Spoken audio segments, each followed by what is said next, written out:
Saudara-saudari yang saya kasih dalam Tuhan Yesus Kristus, selamat malam. Sebelum kita mendengarkan firman Tuhan, saya akan membacakan dari buklet ini, terjemahan literal dari Wahyu 20 ayat 11 yang terdapat di halaman 66. Poin yang kelima.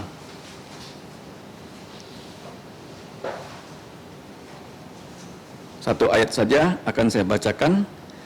Dan aku melihat satu atau sebuah tahta putih yang besar, dan dia yang duduk di atasnya, yang dari wajahnya bumi dan langit dilenyapkan, dan tidak ditemukan tempat untuk mereka. Mari kita berdoa. Bapa kami di surga, Bapa yang telah menciptakan kami, sekaligus Bapa yang akan menghakimi seluruh manusia dan malaikat melalui Putramu Yesus Kristus. Malam ini kami akan belajar dari firman-Mu. Mohon Engkau memberikan kami hikmat dari Allah Roh Kudus, sehingga kami dapat memahami topik yang begitu mulia ini, yang di luar jangkauan pikiran kami. Tolonglah kami semua, dalam nama Tuhan Yesus kami berdoa. Amin. Kita akan belajar sesuai dengan tadi yang kita baca dalam ayat yang ke-11. Di sini Yohanes melihat satu tahta. Tahta itu disebut tahta putih besar. Tahta itu sebenarnya adalah tempat duduk dari raja atau hakim. Tempat duduk ya. Nah, kita juga sudah belajar di pasal 20 tentang kerajaan 1000 tahun. Kerajaan 1000 tahun, pandangan yang kita terima berdasarkan Alkitab adalah terjadi kerajaan 1000 tahun setelah tribulasi besar, tetapi sebelum tribulasi besar 7 tahun, Tuhan sudah mengangkat gerejanya, mengangkat orang yang percaya, sehingga orang yang percaya tidak akan tertimpa tulah-tulah dari Allah. Dan kita akan bersama Tuhan Yesus di surga selama 7 tahun, dan di bumi ini akan ditimpa malapetaka demi malapetaka, yaitu 7 materai dibuka oleh Tuhan Yesus, 7 trompet ditiup oleh malaikat-malaikat, 7 cawan murka Allah ditumpahkan ke bumi, sehingga sepertiga dan sepertiga manusia mati, separuh manusia mati. Kemudian terjadi perang terakhir yang namanya Harmagedon. Di mana dalam perang ini kita tahu bahwa iblis itu menyerbu ke mana? Ke Yerusalem, dan orang-orang yang bersama-sama dengan iblis hendak menghancurkan Israel, dan waktu itu mereka berseru, orang Israel, di manakah Mesias. Baru Tuhan Yesus datang ke Bukit Zaitun bersama gerejanya. Baru setelah itu Tuhan Yesus merestorasi bumi selama 75 hari, dan dia mendirikan kerajaan 1000 tahun. Dan yang minggu lalu sudah kita pelajari, di akhir dari 1000 tahun, iblis dan pengikutnya dilepaskan dari jurang tanpa dasar, dan sekali lagi iblis menghasut orang yang tidak sungguh-sungguh percaya Yesus untuk melawan Yesus, dan Yesus mengirim api dari langit untuk memusnahkan mereka, dan tibalah pada ayat 11 yang disebut dengan pengadilan tahta putih besar. Inilah yang kita percayai sesuai Alkitab.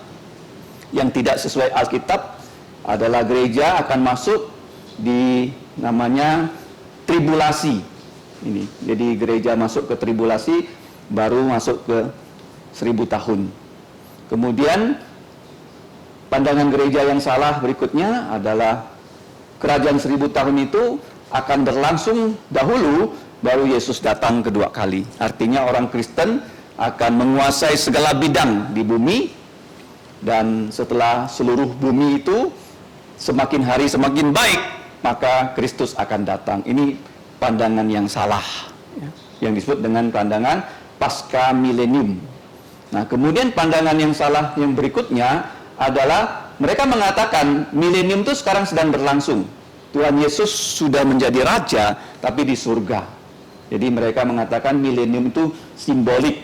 Jadi Tuhan Yesus datang, langsung mengadili tahta putih besar, dan selesailah dunia ini. Nah, kemudian ada juga yang percaya kerajaan 1000 tahun, tetapi gereja itu masuk ke mana? Ke tribulasi besar. Nah, sekarang kita akan melihat ya di Alkitab. Kita berbicara tentang penghakiman. Ada 5 penghakiman yang perlu kita ingat ya. Kalau kita membaca Perjanjian Lama, kitab Yosua, Tuhan adalah juru selamat. Tetapi ada satu kitab lagi, yaitu kitab Daniel. Ya, Daniel itu Yesus ataupun Allah adalah hakim.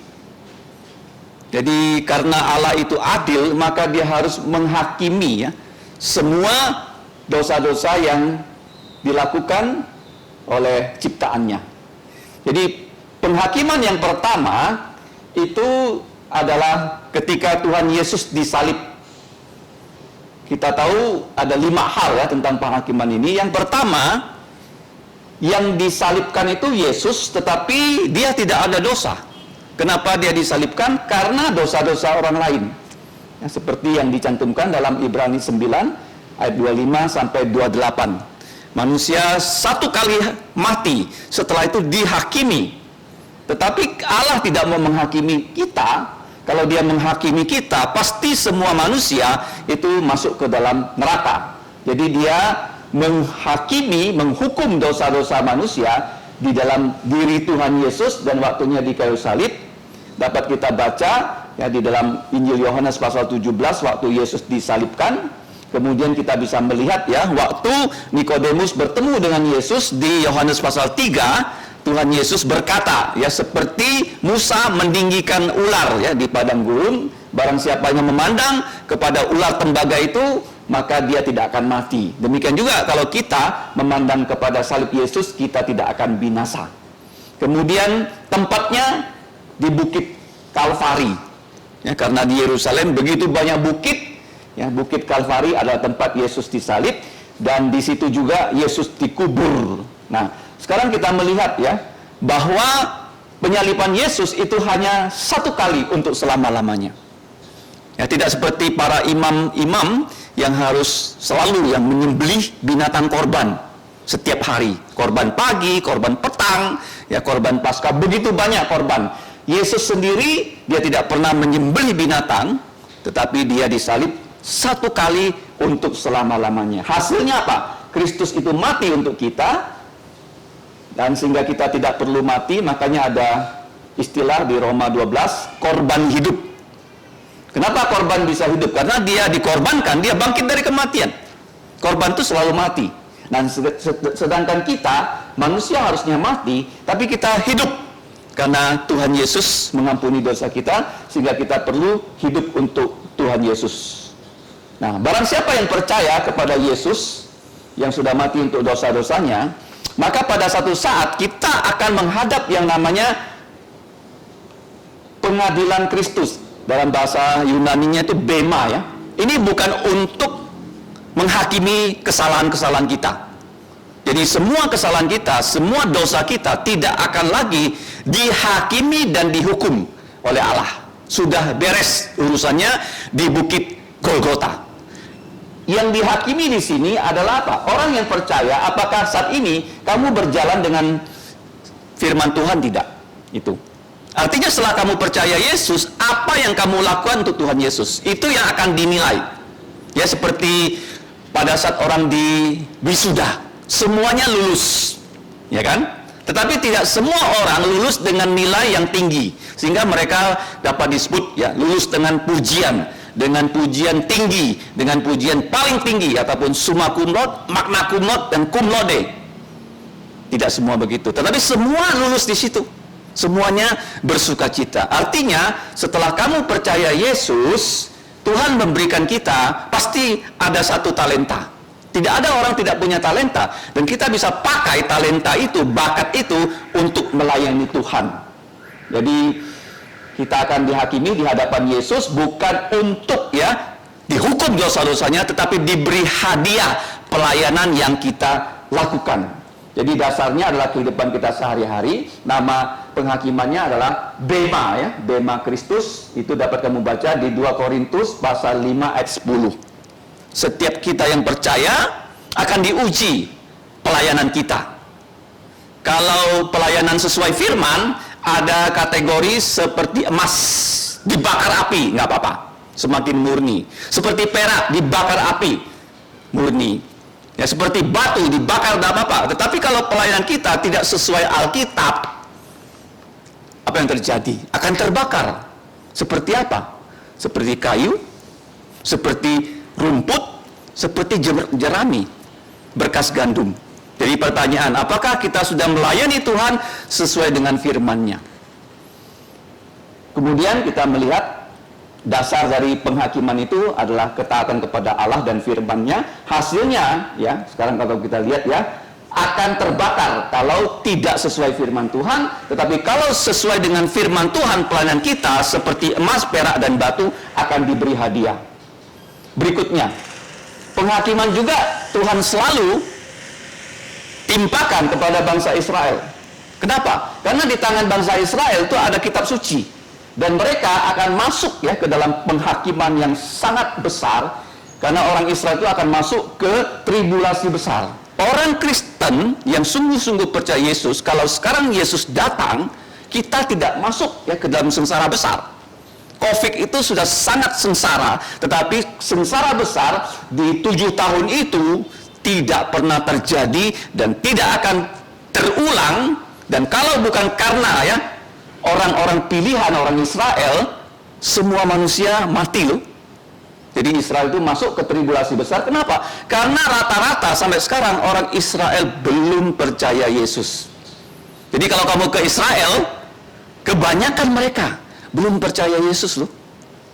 Paham? Mereka hanya punya perjanjian lama. Makanya penghakiman mereka itu diizinkan masuk ke masa tribulasi besar. Dan ketika Antikristus berkuasa, mereka itu merasa heran kenapa di dunia ini nggak ada lagi orang Kristen. Sudah diangkat. Dan Tuhan juga menentukan ada 144.000 pengabar Injil orang Israel yang menjadi saksi untuk mereka. Tempatnya di mana?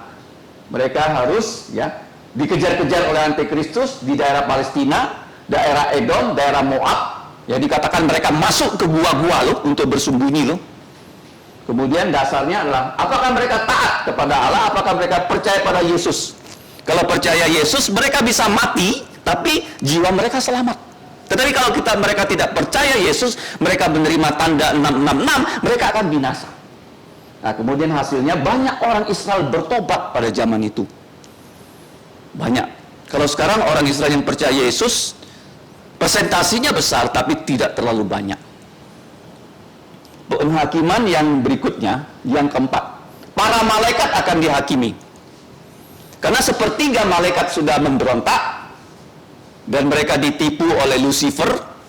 Lucifer itu menyuruh roh-roh jahat menyembahnya dan menjadi pengikut dari Lucifer. Dan waktunya penghakiman kepada para malaikat akan dilakukan di tahta putih besar setelah milenium berakhir.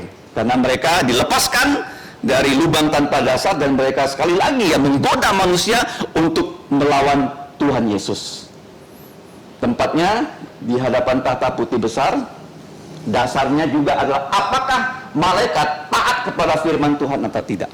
Hasilnya, jadi malaikat dan manusia yang dihakimi pasti dihukum loh di dalam danau api. Jadi penghakiman tahta putih besar ini bukan untuk orang percaya. Kemudian ini yang kelima yang akan kita pelajari malam ini. Tadi ada 5 hal, sekarang di sini ada 10 hal. Ini adalah penghakiman orang fasik yang tadi sudah kita baca dari ayat 11 sampai ayat 15. Ini seperti juga ya yang dicantumkan di Kisah Rasul 17 dan Roma pasal 2. Yang pertama, subjek, siapa yang akan dihakimi di situ? Semua manusia yang tidak percaya. Mereka akan dibangkitkan kalau sudah mati dan dihadapkan kepada, tadi dikatakan, dia yang duduk di atas tahta. Ini sebenarnya adalah Allah Bapa yang menghakimi. Nanti kita akan lihat. Tetapi penghakiman itu sudah diserahkan kepada Tuhan Yesus. Jadi setiap orang yang tidak percaya akan dihakimi. Waktunya kapan? Setelah kerajaan 1000 tahun. Kenapa mereka dihakimi? Karena di kerajaan 1000 tahun keadaannya sudah sangat-sangat nyaman. Tetapi ada sebagian orang tidak percaya Yesus. Yesus sudah membuat dunia ini menjadi tempat yang damai, tidak ada perang, tidak ada tentara. Kalau kita baca, semua peralatan perang diubah ya menjadi peralatan pertanian. Sehingga dunia ini begitu makmur loh. Tetapi ternyata ada orang yang tidak sungguh-sungguh percaya Yesus. Ketika iblis bersama malaikat-malaikatnya dilepaskan dari jurang tanpa dasar, mereka menggoda orang yang tidak percaya itu. Dan mereka inilah yang melawan Yesus. Sehingga mereka ini, manusia itu dihakimi setelah kerajaan 1000 tahun. Itu terjadi sebelum langit baru dan bumi baru, sebelum masa kekekalan. Kalau kita membaca nanti di pasal 21 sampai pasal 22, kita akan masuk ke masa kekekalan. Kemudian kita lihat tempat penghakimannya itu disebut tahta putih besar. Tahta itu kursi ya, kursi dari seorang raja itu untuk membagikan berkat kepada rakyatnya. Kalau kita percaya Yesus, kita datang kepada tahta Allah yang kudus, tahta anugerah pengampunan dosa melalui darah Yesus. Makanya kita disebut imam dari Allah dan raja dari Kristus yang memerintah bersama Kristus. Kenapa? Kita orang berdosa tidak bisa datang ke tahta Allah yang kudus kalau tidak melalui darah Tuhan Yesus. Tetapi di sini kita lihat ya, tahta putih besar itu disebut dengan jelas. Referensinya ada di Perjanjian Lama loh, Mazmur pasal 9. Allah akan menghakimi semua bangsa, segala bangsa. Kenapa dia bisa menghakimi manusia? Karena manusia dia yang menciptakan loh. Jadi Allah menciptakan manusia dan manusia harus ya, dihakimi oleh Allah. Dan pengadilan itu adalah berlangsung secara disebut putih, secara benar. Penghakimannya itu mutlak ya, berdasarkan firman-Nya. Kalau kita melihat kenapa dilambangkan dengan warna putih. Warna putih itu melambangkan kekudusan. Jelas ya, tahta tempat duduknya Allah untuk memberkati, menyelamatkan orang yang percaya Yesus. Tetapi tahta itu untuk mengutuk, menghakimi, menghukum orang yang tidak mau percaya Yesus. Kemudian dasarnya apa? Dalam penghakiman, kita tidak banyak yang punya pengalaman pernah masuk ke pengadilan. Apalagi menjadi hakim ya. Di pengadilan itu hakim akan membuka semua bukti dan dia akan bandingkannya dengan hukum ya, kitab hukum yang ada di tangannya. Nah, sekarang dasarnya apa? Bagaimana Allah menghakimi manusia berdasarkan ya nurani kita. Dalam nurani kita itu ditulis hukum-hukum Allah loh. Kalau orang tinggal di hutan, walaupun dia tidak pernah sekolah, walaupun dia tidak pernah membaca Alkitab, dia tahu membunuh itu jahat. Dia tahu. Karena hukum itu ditulis di dalam jantungnya manusia. Manusia nggak bisa lari loh. Itu yang pertama ya. Yang kedua, kalau kita membaca Lukas 16 ayat 25, orang kaya yang dilempar ke dalam neraka, Tuhan Yesus itu mengatakan kepada kita, Abraham berkata kepada dia, ingatlah engkau, dahulu waktu kamu hidup senang-senang, sehingga kamu tidak percaya kepada Allah. Jadi kita tidak pernah hilang ingatan berdasarkan pengalaman kita dan ingatan kita, dan apalagi yang dapat didasarkan untuk menghakimi manusia, hukum Taurat Musa. Kemudian kita juga melihat ada karakter manusia. Nah, kemudian jangan lupa loh, penghakiman itu juga akan disandingkan dengan Injil. Sudahkah kita percaya Injil? Ini penting loh, kalau Injil ini dipercayai oleh orang, maka dia tidak akan masuk dalam penghakiman itu. Makanya begitu penting kita harus selalu mengabarkan Injil kepada orang-orang yang kita jumpai. Nah, kemudian Tuhan juga tadi dikatakan dia membuka semua buku. Nah, buku-buku dibuka menurut apa yang kami pelajari dari pendeta Timothy To, ada 3 macam buku loh. Buku itu adalah buku yang saya singkat dengan 3K. Dalam bahasa Jawa, buku karsa. Karsa itu apa yang kita pikirkan. Itu semua Tuhan sudah catat. Ya, jangan kita menganggap bahwa pikiran kita itu luput dari catatan Tuhan. Dia punya record semua pikiran kita seperti apa. Pikiran yang baik, pikiran jahat, semua dia punya catatannya. Kemudian buku kata-kata. Apakah kata-kata kita sesuai dengan kehendak Tuhan dan firman-Nya? Semua juga Tuhan catat. Yang terakhir, buku karya. Jadi apa yang kita lakukan, apakah sesuai dengan firman atau tidak? Seperti Tuhan itu selalu memasang kamera video. Kemanapun kita pergi, itu Tuhan punya rekamannya. Kita nggak bisa lari dari penghakiman Allah. Jadi semua buku dibuka, tetapi dibandingkan dengan kitab Injil, dibandingkan dengan kitab kehidupan, kalau namanya tidak ada dalam kitab kehidupan, maka orang itu akan dilemparkan ke namanya danau api, dan dibandingkan dengan firman Tuhan. Ini ada 8 hal Apa dasar dari pengadilan tahta putih besar? Nah, selanjutnya, siapa yang menghakimi? Siapa? Yang menghakimi tadi dikatakan dia yang duduk di atas tahta putih besar. Dia di sini adalah Allah Bapa. Kalau kita melihat, tetapi Tuhan Yesus mengatakan dia telah mendapatkan kuasa untuk menghakimi, yaitu Allah Putra. Jadi Allah Bapa akan menghakimi semua manusia, besar kecil. Di sini dikatakan berdiri di hadapan Allah Bapa, dan semua buku dibuka, dan buku yang lain dibuka dinamakan buku kehidupan. Di sini dikatakan Yesus akan mewakili Allah Bapa, menghakimi Allah Bapa yang akan memutuskan, dan Putra yang akan mengeksekusi. Artinya Putra akan melemparkan mereka ke dalam danau api. Karena Yesus berkata, "Aku tidak kenal kamu, hai kamu pembuat kejahatan, enyahlah dari hadapanku."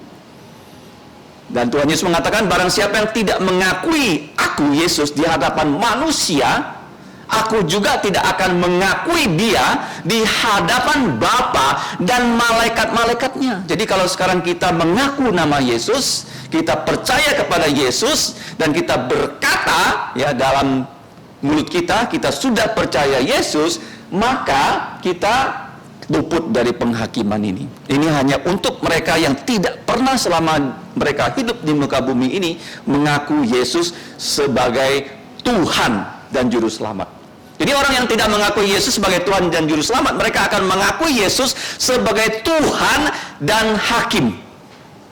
Yesus akan berjumpa dengan semua manusia loh. Tetapi dia berjumpa secara khusus dengan orang yang percaya sebagai Tuhan dan Juru Selamat. Tetapi untuk orang yang tidak percaya, dia juga akan bertemu, tapi sebagai Tuhan dan Hakim. Jangan sampai itu terjadi dengan kita. Kemudian kita melihat di sini, penghakiman itu nyata loh. Bukan bersifat maya, cerita-cerita yang bersifat dongeng, bukan. Hukuman itu kita lihat tidak akan ada akhirnya, kekal. Sekali orang dilempar ke danau api, mereka tidak bisa keluar loh. Ini yang sangat mengerikan loh. Makanya jangan sampai kita tidak sungguh-sungguh percaya Yesus. Dan jangan sampai juga di antara keluarga kita ada yang tidak sungguh-sungguh percaya Yesus. Karena penghakiman ini bersifat kekal. Nah, kalau kita lihat ya, pengadilan ini bersifat literal, ya, pengadilan tahta putih besar, dan terlihat ya dengan nyata pengadilan ini.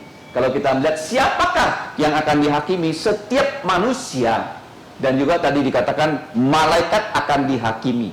Nah, setiap manusia yang harus dihakimi itu dalam perjanjian lama tadi saya sudah katakan di dalam Mazmur pasal 9 ayat 8. Tuhan akan menghakimi segala bangsa. Ada 10 hal di sini. Nah, sekarang penghakiman ini untuk semua manusia karena dikatakan di sini orang-orang mati dihakimi menurut apa yang sudah ditulis di dalam kitab-kitab itu, yaitu kitab pikiran manusia, kitab kata-kata manusia, dan kitab perbuatan manusia. Ayat 13, dan laut menyerahkan orang mati yang ada di dalamnya. Kenapa laut ya? Laut itu punya ciri khas garam. Garam itu, apa gunanya garamnya? Supaya bangkai-bangkai yang masuk ke dalam laut tidak busuk.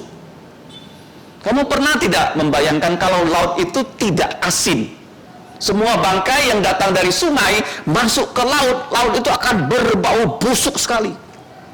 Kenapa laut itu dibuat? Untuk menampung bangkai, menampung mayat. Itu laut. Tetapi dikatakan di langit baru, bumi baru tidak ada laut lagi. Kenapa tidak ada laut lagi? Karena nggak perlu lagi ada kematian. Paham ya? Laut yang sangat asin, bahkan tidak ada makhluk bisa hidup di situ. Seperti laut mati. Kalau kita masuk ke dalam laut mati, orang yang tidak bisa berenang sekalipun akan mengapung loh. Seperti laut itu, air laut itu menjadi kasur. Kita tidur di atas air loh. Laut mati. Coba cek ya di YouTube ya. Karena kadar garamnya 3-4 kali lipat dibandingkan laut yang kita lihat. Nah, laut kalau tidak ada garam pasti busuk. Karena bangkai semua masuk ke situ kan? Kenapa sungai nggak busuk? Karena sungai mengalir. Sungai apa? Mengalir. Mengalir kemana? Ditampung oleh laut. Karena di dalam laut ada garam, maka bangkai di sana tidak akan mati. Di sini dikatakan laut menyerahkan orang yang mati di dalamnya. Kemudian di sini ada 2 hal, maut dan neraka menyerahkan orang yang mati di dalamnya. Artinya begini loh, kalau orang mati, orang yang tidak percaya Yesus langsung dimasukkan ke situ loh. Tidak ada cerita hantunya bisa kembali ke rumah. Kenapa orang mengatakan ada hantu? Ada hantu ya model sundel bolong, hantu pakai kerudung, hantu model perempuan, hantu model laki-laki. Apakah orang yang mati itu balik lagi? Enggak. Itu roh jahat yang sengaja tahu tempat itu ada orang bunuh diri. Jadi roh jahat itu menyamar sebagai orang itu supaya dia menampakkan diri dan manusia takut dan manusia menyembah orang yang mati dan menyembah roh jahat. Padahal orang yang mati, rohnya langsung ya kalau percaya Yesus, ya seperti Lazarus dibawa oleh malaikat ke pangkuan Abraham. Dibawa langsung. Kalau tidak percaya orang kaya langsung dimasukkan ke dalam neraka. Jadi di sini maut dan neraka menyerahkan mereka yang mati. Artinya begini loh, orang yang percaya Yesus yang sekarang mati, waktu Yesus datang kedua kali, dia akan membangkitkan orang itu loh. Makanya kita ya menguburkan orang secara terhormat. Orang Kristen ketika mati nggak boleh dibakar, nggak boleh. Kenapa? Karena orang yang percaya Yesus, waktu Yesus datang kedua kali, dia akan dibangkitkan dengan tubuh mulia, tubuh mulia, seperti yang sekarang Tuhan Yesus miliki, yang bisa naik ke sorga tanpa perlu alat bantu. Tubuh yang tidak akan sakit lagi, tidak akan berdosa lagi, yang selama-lamanya selalu memuliakan Allah. Dan kalau kita diberi tugas, waktu kita punya tubuh mulia, pasti nilainya 100 loh. Kalau sekarang kan, kalau kita dapat nilai 100, apalagi yang sekarang sedang ulangan umum, senang bukan main kan? Tetapi kalau orang punya tubuh mulia, disuruh tugas, gak pernah meleset. Malaikat itu seperti itu. Kalau Tuhan kasih tugas kepada Gabriel, nilainya 100 loh. Gak pernah Gabriel dapat nilai 70, 80, gak pernah. Karena mereka malaikat mulia. Kalau kita masih bisa salah. Paham? Jadi penghakiman ini untuk yang tidak percaya, neraka menyerahkan orang-orang mati, dibangkitkan ya dengan tubuh yang tidak akan mati, tapi selama-lamanya dibakar di dalam danau api. Ini yang kita lihat untuk ketujuh, semua manusia, besar, kecil, ya, tua, muda, dibangkitkan. Kalau tidak percaya Yesus, harus menghadap pengadilan tahta putih Allah. Allah Bapa yang menghakimi, tapi diserahkan kepada Tuhan Yesus sebagai pelaksananya. Kedelapan, apa tujuannya? Kenapa Allah nggak langsung menghukum manusia ya? Kenapa? Dihakimi dulu baru dihukum loh. Karena Allah itu ingin setiap orang ya tahu kenapa dia sampai dilemparkan ke dalam danau api. Pengadilan itu memberikan keadilan sehingga orang yang dilempar ke dalam neraka tidak satu pun yang komplain, kok saya dilemparkan ke situ? Allah tidak adil, nggak bisa. Kalau orang itu binasa, itu salahnya sendiri, nggak mau percaya Yesus. Contohnya siapa? Yudas. Kurang apa Yesus dengan Yudas? Yudas sudah ikut Yesus 3,5 tahun. Sudah melihat mujizat-mujizat Yesus, tapi dia tidak percaya Yesus. Kita di dunia ini juga begitu. Kalau sampai kita tidak percaya Yesus, itu salah sendiri loh. Allah nggak bisa disalahkan. Jadi, yang kedua, Allah akan membuka semua kelakuan manusia. Pikiran kita, perkataan kita, perbuatan yang disembunyi-sembunyikan. Kan banyak orang yang melakukan kejahatan tidak tertangkap. Contohnya, yang sekarang masih pembunuhan dari ibu dan anak di Subang, sampai hari ini belum ketahuan siapa yang membunuh. Begitu banyak kejahatan di dunia ini yang belum dihakimi, yang belum dihukum. Apalagi ya, yang membuat kejahatan itu adalah pemimpin, kepala negara. Apakah ada penghakiman, penghukuman untuk Presiden Soeharto? Belum ada kan? Padahal menurut saya orang itu sangat jahat. Karena orang itu mengatakan tidak boleh bahasa Tionghoa, bahasa ibu. Ya. Itu orang yang sangat jahat, menghapus identitas dari satu suku. Apakah dia sudah dihakimi, dihukum? Belum. Kapan? Nah, ini di pengadilan. Sehingga apa yang dirahasiakan orang, ya seperti di Indonesia ya, apakah Super Sembar itu adalah dengan tulus Soekarno serahkan kuasa kepada Soeharto atau bukan? Itu akan dibongkar oleh Allah. Ya, setiap kejahatan, dan Allah menghakimi bukan hanya pikiran manusia, perkataan manusia, dan perbuatan manusia juga dihakimi. Ya, jadi kenapa itu dihakimi dan dihukum, dan untuk menentukan orang itu derajat hukumannya itu seperti apa. Kamu jangan bilang ya di surga itu semua kita sama, tidak sama. Rasul Paulus posisinya jauh lebih baik daripada kita loh. Kalau kamu di dunia ini sudah percaya Yesus, kalau kamu melayani Tuhan, Tuhan Yesus akan memberikan kamu hadiah. Tetapi kalau kamu sudah percaya Yesus seperti penyamun di sebelah Yesus, ya pelayanannya itu tidak banyak, dia hanya menegur ya penjahat di sebelahnya yang mengejek-ngejek Yesus, ya upahnya hanya itu. Jadi di neraka pun ada tingkat-tingkatnya ya. Seberapa berat dan ringan ya hukuman di situ. Karena Tuhan Yesus berkata, kota Sodom dan Gomora tanggungannya akan lebih ringan daripada Korazim, Betsaida dan yang lain-lain. Karena di kota Korazim, kota Kapernaum, Yesus banyak melakukan mujizat, tapi mereka tidak percaya Yesus. Sedangkan di Sodom, Gomora, Tirus, Sidon, Tuhan Yesus tidak lakukan mujizat. Jadi penghakiman ini untuk menentukan seberapa berat dan ringan hukuman itu ya, kepada orang-orang yang dihakimi. 9 dan 10.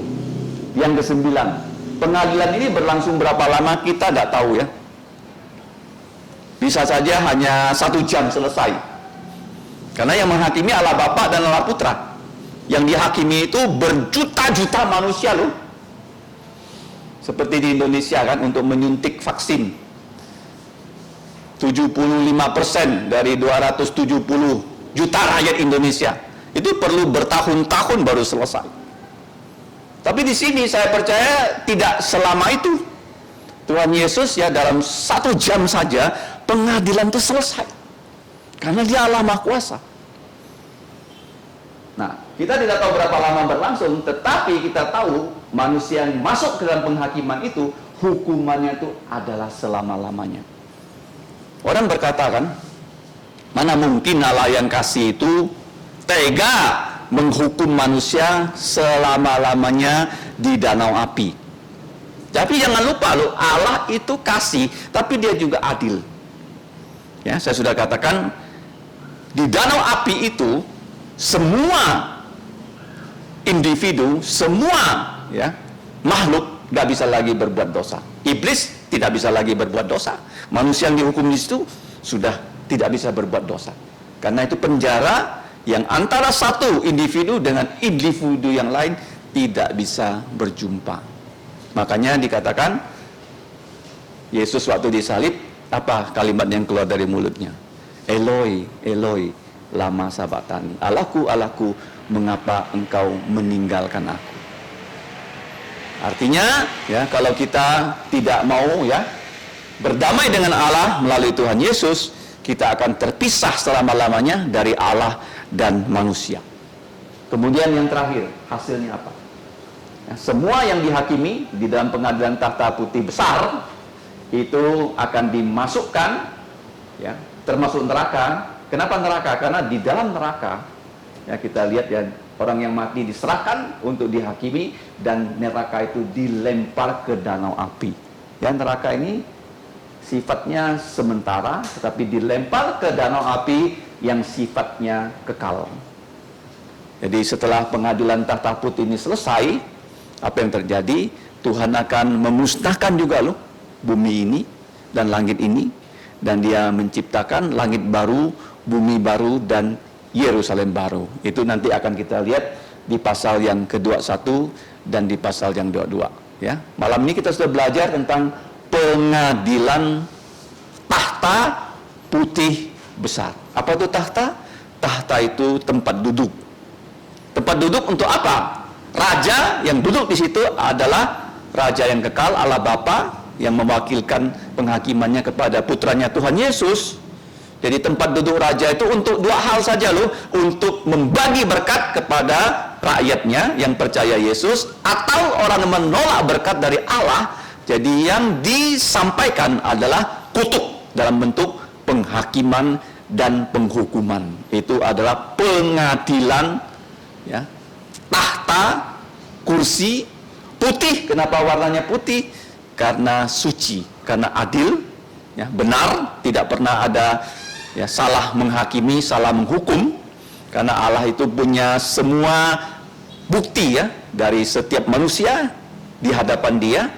Dia punya buku-buku, semua dibuka. Ada 3 macam buku. Buku yang pertama, catatan tentang apa yang kita pikirkan. Yang kedua, buku yang mencatat semua yang kita katakan. Yang ketiga, buku yang mencatat apa yang kita perbuat. Dan dibandingkan dengan apa? 1, Injil. Ya, Injil. Yang kedua, dibandingkan dengan apa? Buku kehidupan. Yang ketiga, dibandingkan dengan firman-Nya. Kalau tidak sesuai, tidak pernah percaya Yesus, orang itu akan diadili supaya ditentukan ya seberapa berat hukumannya di danau api. Dan kita melihat ya bahwa ini bukan untuk orang percaya. Dan saya mengharapkan kita semua yang mendengarkan firman Tuhan ini sungguh-sungguh percaya dan dapat membawa ya Injil ini untuk orang yang belum percaya sehingga mereka diselamatkan. Mari kita berdoa. Bapa, kami mengucap syukur untuk malam hari ini. Engkau telah memimpin kami untuk belajar dari kitab Wahyu, yang bukan pelajaran yang mudah untuk kami pahami. Tetapi kami tahu kami punya Allah Roh Kudus, sehingga kami dapat diberi hikmat untuk mempercayainya, bahwa pengadilan akan Engkau laksanakan kepada mereka yang tidak percaya, dan bahkan kepada para malaikat yang telah memberontak kepada Engkau. Dan untuk kami akan dihadapkan dengan bema Kristus, sehingga apa yang kami lakukan untuk melayani Kristus, Tuhan Yesus akan berikan kepada kami hadiah. Ya Bapa, tolonglah kami, supaya kami dapat melayani Tuhan dengan sungguh-sungguh, dan kami juga dapat mengabarkan Injil Tuhan Yesus kepada keluarga kami dan orang-orang yang kami temui, supaya mereka dapat percaya Injil yang tidak akan membawa mereka ke pengadilan tahta putih besar, tetapi membawa mereka kepada bema Kristus. Demikianlah ya Bapa doa kami, ampunilah dosa kami, dalam nama Yesus kami berdoa dan berterima kasih. Amin.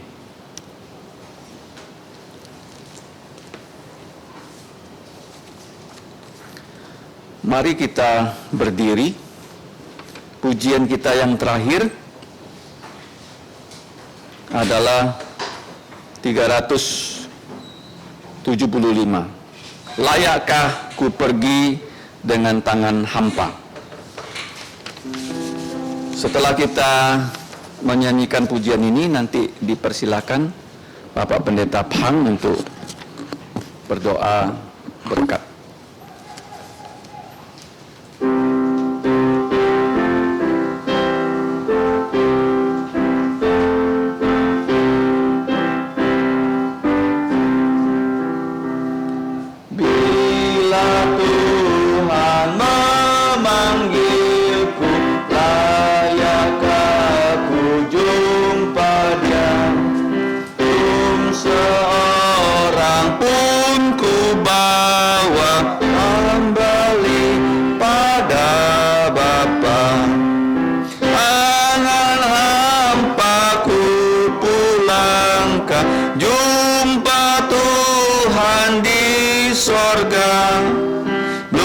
Seorang pun ku bawa, layakkah ku jumpa Dia?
人人争吵，是个日做嘅背後嘅區別，是個來兩數從上頭來嘅師傅。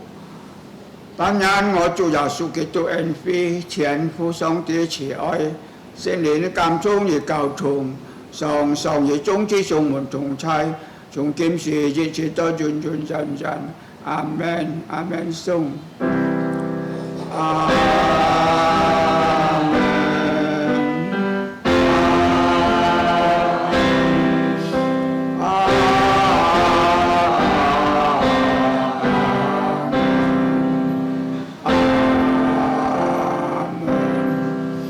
將在密多山邊因上帝祝福大家，最後時間嚟唱因做師傅。